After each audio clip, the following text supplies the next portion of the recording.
Befiddled by Pedro de Alcantara, illustrated by Susan Farrington.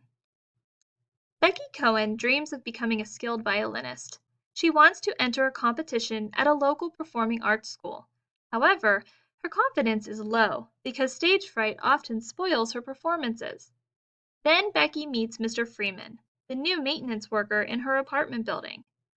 With the approval of Becky's mother, Mr. Freeman offers to help Becky get over her fears and just enjoy the music. Becky's younger brother Benji, a budding reporter who publishes his own newsletter, also agrees to help. A few days after Becky met Mr. Freeman, she told her mother that he knew a lot about music and wanted to help her. At first, Mrs. Cohen resisted the idea, but when Becky insisted, she relented. "At least it won't cost anything," she told Becky, "but make sure he only comes after you finish your homework." Now, it was the afternoon of their first lesson. There was a knock on the door. Benji looked up from the newspaper he was reading and clipping, a 3-week-old issue of the Chicago Tribune he had picked up goodness knows where. Becky put her notebook down. She had been pretending she was writing, but the pages were blank except for a treble clef doodled 17 times. "Come in." Mr. Freeman entered the room. "You don't have to knock," Becky said with a smile. "Thank you." Mr. Freeman smiled too. Becky pointed to Benji. "This is my little brother, boy genius of Sedgwick. What's your name?" "Benjamin Samuel Cohen, sir," Benji trumpeted in jest. Mr. Freeman clicked his heels and saluted. "I'm Roy Freeman." "Don't you have a middle name, soldier?" Benji asked, doing his best to intimidate the newcomer. Mr. Freeman's forehead wrinkled. He looked at Becky with eyes that said, "Huh?" Becky came to his rescue. "We'll give him a middle name, Benji. Would you like that?" "Yes," Benji said, and Mr. Freeman spoke at once. Becky laughed. "After my lesson," she added. The wheels inside Benji's reporter's brain started turning. "Can I stay and watch?" he asked. "I don't mind," Mr. Freeman said. Becky knew a thing or two about Benji. "Only if you don't write anything nasty about us in the paper," she said. "Nasty? Have you ever?" she interrupted, smiling. "Of course you can stay." Benji put his newspaper away. Becky went into her bedroom and got out her violin in its case. On her way into the living room, she whacked her shin against the coffee table and nearly dropped the fiddle. She ground her teeth and tightened her grip on the handle of the case. She was glad that her mother wasn't there to watch her being a klutz. At the same time, she was embarrassed that Mr. Freeman had witnessed her near disaster. "Sorry," she mumbled, addressing her remark to the coffee table. All at once Mr. Freeman broke into a crazy dance. He swung his right leg over the back of the big armchair and shook his left arm willy-nilly near the mantelpiece, almost knocking over the vase Aunt Hannah had given Mrs. Cohen for her 40th birthday. Then he shuffled his feet like a robot gone haywire, bunching the rug under his feet and sliding it up and down the floor in a messy bundle. Becky's mouth dropped open and her eyes widened to the size of a silver dollar pancake. "The vase!" she wanted to scream. "The chair, the rug, the floor, my mother!" But not a peep would come out. Benji laughed and clapped. Mr. Freeman winked at him and laughed too. "Watch again!" He repeated his demented jig.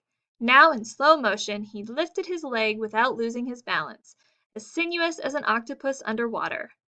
He swung it ever so slowly over the big armchair, holding it mid-flight for what seemed to be a whole minute. At the same time he put his left arm way out, nearly touching Aunt Hannah's vase with his outstretched fingers, which he wiggled sleepily. He looked straight at Becky, his head and back immobile and yet supple, like a tall pine tree on a windless winter night.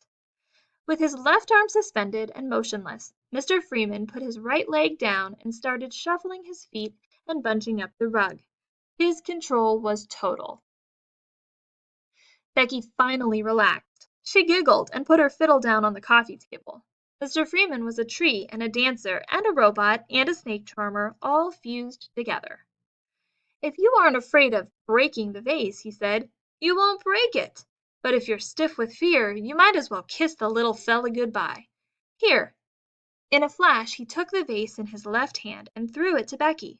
Surprised by his quick action, she raised her hands in front of her just as quickly. The vase landed in her soft palms, as safe as a baby in its mother's arms. Becky yelped. "Please, Mr. Freeman, don't ever do that to me again," she gasped. Benji hollered. "Do it again! Do it again!" Mr. Freeman straightened the rug under his feet. "My friend, expect the worst from me." His eyes shone as he spoke. "Now get your fiddle out and let's show Benjamin Samuel Cohen here what we can do." She took her violin and tuned it, trembling half in excitement, half in fear. Mr. Freeman brought his harmonica to his mouth and played a simple C major scale up and down once. Becky listened, gave herself time to breathe, and imitated him. Her rhythm steady, her sound clear and even. Mr. Freeman played a C major arpeggio over 2 octaves, the notes rising and falling like one of Benji's paper airplanes. Becky listened and sent up her own little glider. "That was beautiful, but you don't need to bob your head when you play the arpeggio. It's the music that soars, not the musician." Mr. Freeman played his arpeggio again, moving up and down like a jack-in-the-box with a faulty spring. Becky and Benji both laughed. All right, Becky said, her cheeks flushing. "Let me try."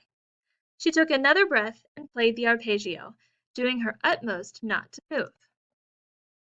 It was Mr. Freeman's turn to laugh. "You're trying a little too hard again. Come over here." Becky stood next to him.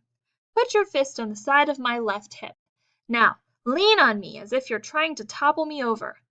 Becky did as Mr. Freeman said, but he didn't move an inch. "More!" he demanded. Becky put her whole weight on him. The man was a rock. "Carry on." With Becky pressing against his body, he brought his knees in and again, dancing an armless Charleston and playing his harmonica at the same time. "You see," he said after finishing his tune, "you don't have to sway when you play, and you don't have to be rigid either.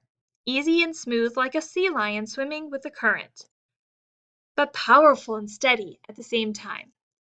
Benjamin Samuel Cohen, drag your skinny behind here and be an anchor for your sister." Benjamin imitated the way Becky had pushed against Mr. Freeman. He stood next to her, placed his hand against her hip, and leaned on her. Becky firmed up her back and legs, then brought her violin up under her chin. Mr. Freeman played the first few notes of the Star-Spangled Banner, and Becky joined him in mid-tune. As they played, Mr. Freeman marched in place, and Becky, still anchored by Benji's pressure, bent and unbent her knees in rhythm with Mr. Freeman, without letting her fiddle sway under her chin. "There you are," Mr. Freeman said. "You're moving without moving, neither stiff nor wobbly. Now we can make some music."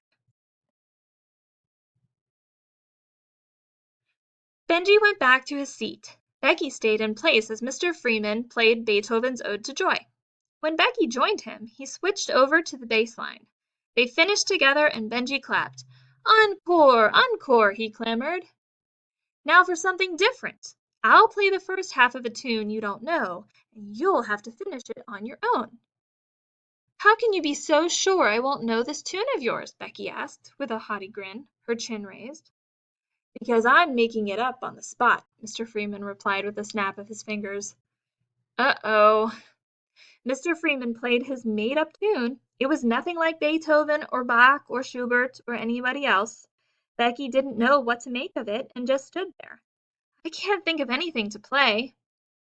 "You're afraid of dropping the vase," Mr. Freeman said with a soft smile. "Nobody's watching. Drop it right down, and if it breaks, we'll pick up the pieces together." Becky understood.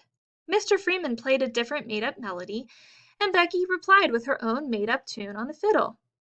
Her intonation swerved between too sharp and too flat, and her rhythm tottered like a man with a wooden leg. But she wasn't afraid or embarrassed anymore. "Did the vase break?" Becky giggled. "I guess not." "Let's do it again then." And so they did, Mr. Freeman throwing his crazy tunes at Becky, Becky replying with all she had. Song after song, now elegant and witty in the style of Mozart and Haydn, now jazzy and folksy, like a yodeler from the Alps or like a preacher in a church. Mr. Freeman would sound his call and Becky would respond with hers. Two nightingales and a dialogue of music and joy. Well done, Mr. Freeman said, after they had worked and played for more than an hour. He took an envelope out of his back pocket. "That competition you told me about the other day? I went over to the school and got some forms for you." He handed the envelope to Becky. "Your mother will have to sign them." Becky did all she could to prevent herself from jumping out of her skin. "Thank you," she said, her head overflowing with the delicious noises of the afternoon and the challenge of the competition.